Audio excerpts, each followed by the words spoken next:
They say behind every great man is a great woman. But what if she wasn't behind him? What if she was the foundation he built his empire on, then kicked away? This is the story of how one man's greatest betrayal became his biggest regret, and how karma writes its own endings. If you believe in justice and real consequences, hit that like button right now and make sure you're subscribed, because this story will restore your faith that what goes around truly comes around. Let me take you back to Boston, late 1990s. Victoria Castellano was 28 years old, working 80-hour weeks in a cramped pharmaceutical research lab that smelled like antiseptic and ambition. She wasn't chasing fame or fortune. She was chasing something bigger, a breakthrough in cancer treatment that could save millions of lives. Victoria had this brilliant mind that could see molecular structures the way artists see colors. While other researchers followed conventional methods, she was developing a revolutionary drug delivery system that could target cancer cells with precision nobody had achieved before. Now David Merchant was 30 years old, and he was everything Victoria wasn't. Charismatic, smooth-talking, always wearing expensive suits he couldn't quite afford yet. He worked as a pharmaceutical sales representative, and honestly, he was barely scraping by. But David had this way of making you believe in possibilities. He could walk into a room and make investors feel like they were about to change the world. When he met Victoria at a medical conference, he saw something nobody else had fully recognized yet. Her genius was worth billions, but she had no idea how to monetize it. Their relationship started innocently enough. He'd pick her up from the lab at midnight with coffee and encouragement. She'd explain her research, and his eyes would light up, not because he understood the science, but because he understood the dollar signs. Within 6 months, they were partners in every sense of the word. She was the brains, he was the charm. She created miracles in test tubes. He sold the dream to anyone with a checkbook. And somewhere in all of that, they fell in love. Or at least, she did. Victoria's breakthrough came on a Tuesday night she'd never forget. The drug delivery mechanism finally worked exactly as she'd theorized. She ran the same test 17 times to be sure, tears streaming down her face by the 4th trial. This wasn't just a success. This was revolutionary. This could change cancer treatment forever. When she called David at 2 in the morning, he drove straight to the lab, picked her up, spun her around, and said those words that would haunt her later. "Your genius, my connections. We'll change the world together." Here's where the fairy tale starts cracking. Victoria needed infrastructure to take her research from lab to market. FDA, approval pathways, investor networks, business incorporation, patent filings, all the things she knew nothing about. David insisted he'd handle everything. He had the connections, the business savvy, the confidence that made people write checks. But then came his suggestion, delivered so casually over dinner one night that she almost didn't catch the significance. He said they should put everything in his name. For tax advantages, he claimed. For investor confidence. He looked her right in the eyes and told her the pharmaceutical business world trusted men more, especially when asking for serious money. He made it sound so practical, so temporary, so necessary.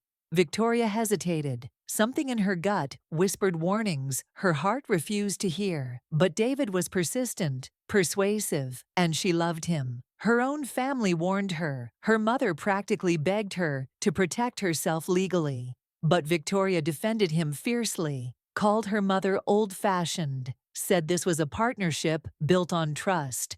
And then she did the unthinkable. She took her entire inheritance, $400,000 her father had left her before he died, and she handed it to David to fund the initial clinical trials. She literally signed over the patent documents, every formula, every breakthrough, and watched him file them with his name in every space that mattered. The drug entered clinical trials, and the results were extraordinary. Patient response rates were unlike anything oncologists had seen before. Suddenly, major investors were calling. David incorporated Medicrown Pharmaceuticals and the valuation hit $50 million within the first year. Victoria remained Chief Research Officer, a title that sounded important but came with no equity, no ownership, no legal claim to anything.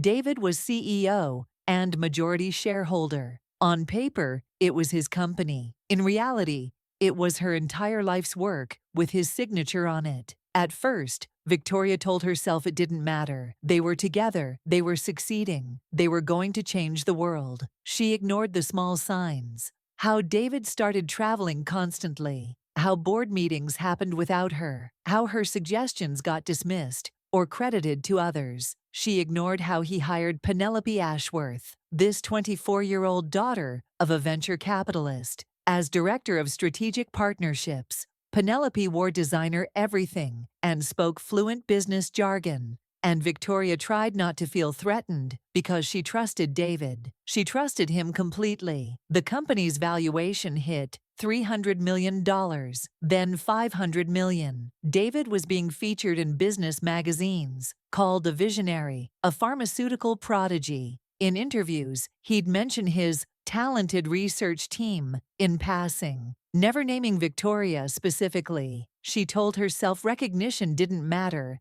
as long as they were helping patients. She told herself a lot of things that weren't true because the truth was too terrifying to face. Then came the day everything shattered. Victoria discovered she was pregnant. She was terrified and thrilled and overwhelmed, but mostly she was excited to tell David. She imagined his face, imagined him picking her up and spinning her around like he did the night of her breakthrough. She bought the pregnancy test, took it 3 times to be absolutely certain, and drove straight to his office at Medicrown headquarters, this gleaming building that her research had paid for. She walked past the receptionist, past the expensive art on the walls, past everything her mind had built and his name owned. She opened his office door without knocking because she'd never needed to before, and there he was with Penelope. Not just close, intimate in a way that told Victoria this wasn't the first time. But worse than catching them was what happened next. David didn't apologize. He didn't even look ashamed. He looked annoyed that she'd interrupted. What he said next, I need you to really hear because it reveals who he truly was.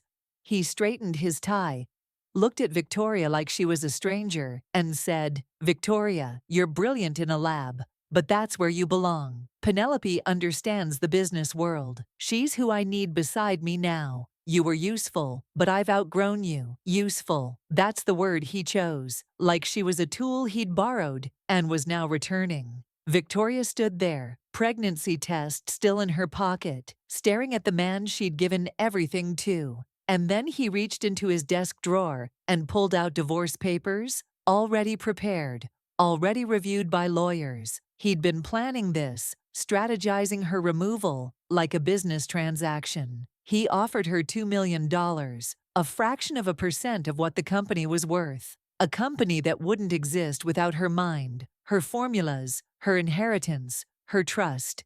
Take it or get nothing, he told her. Your name isn't on anything that matters. And he was right.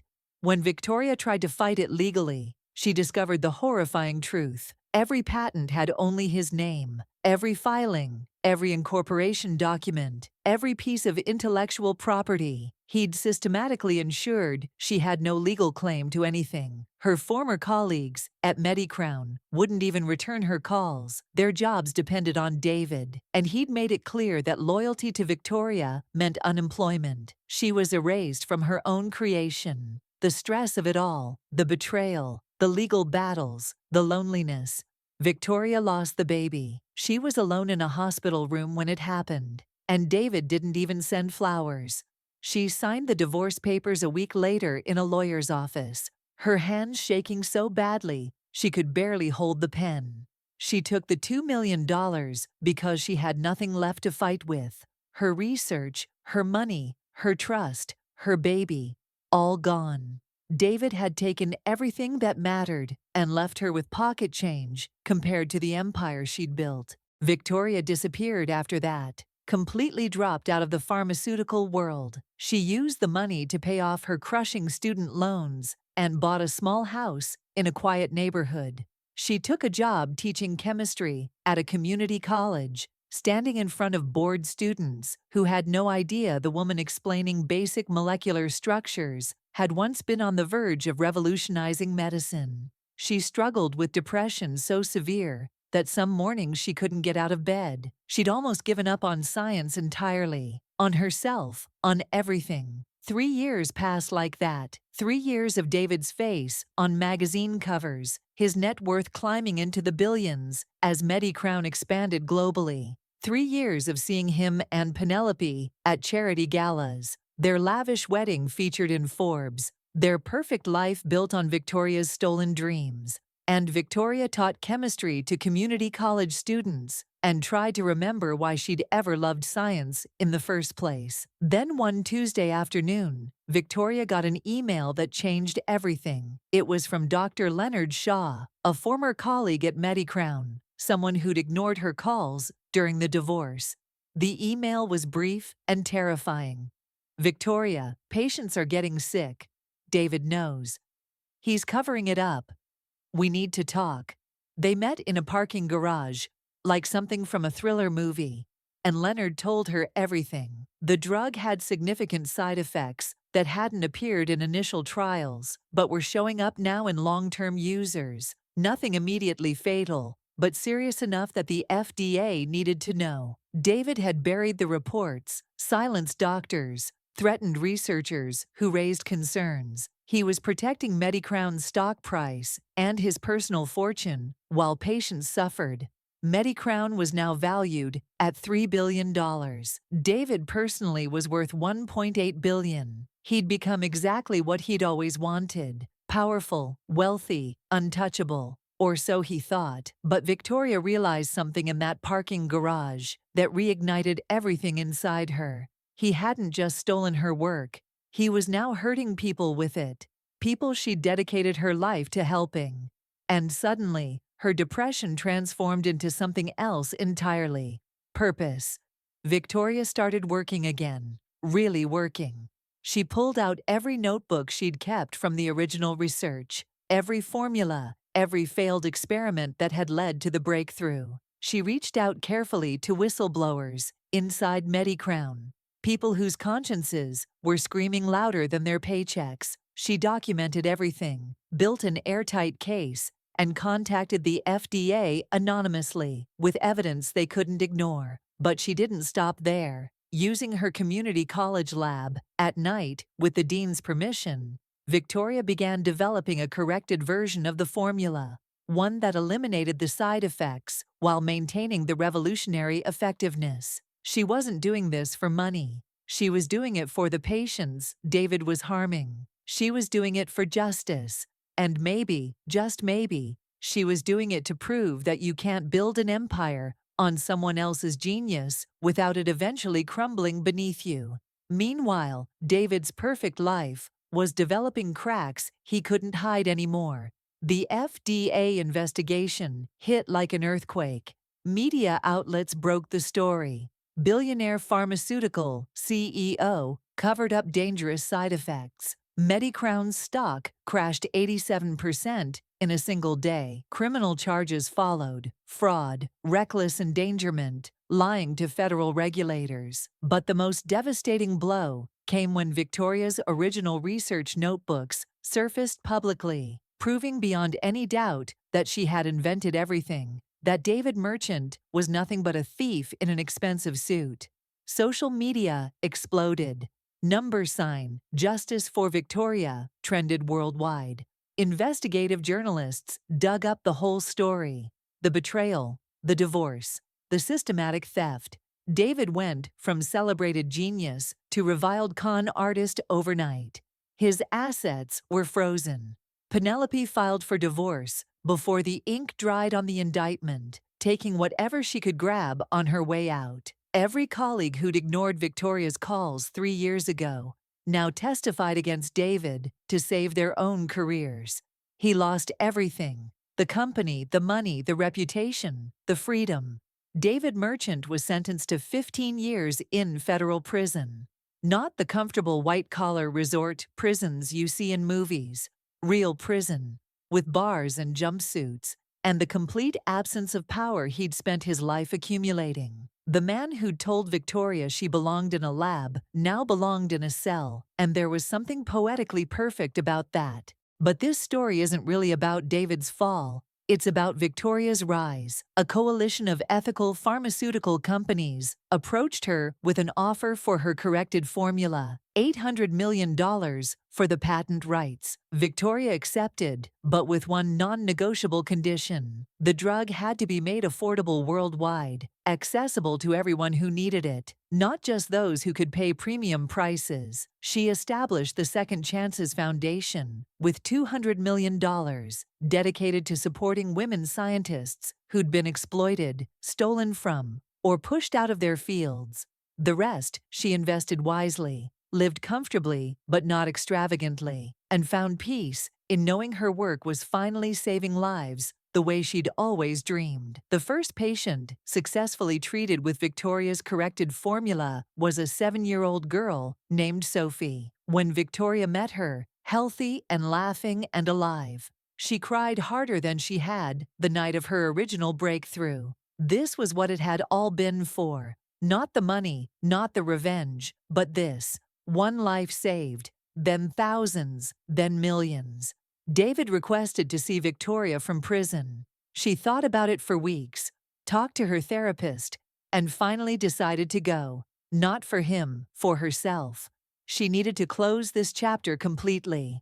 When she sat across from him in the visiting room, separated by scratched plexiglass, she barely recognized him. The charisma was gone. The confidence evaporated. He looked small and broken and pathetic. He apologized, said he'd made terrible mistakes, asked if she could ever forgive him. And Victoria realized something remarkable. She already had. Not because he deserved it, but because carrying that anger was like drinking poison and expecting him to die. She looked at the man who'd destroyed her and rebuilt herself from the ashes, and she said, "I forgave you, David. Not for you, but for me. You took 3 years of my life. I won't give you one more second." Then she stood up, walked out of that prison, and never looked back. Today, Victoria's worth $600 million after her foundation funding.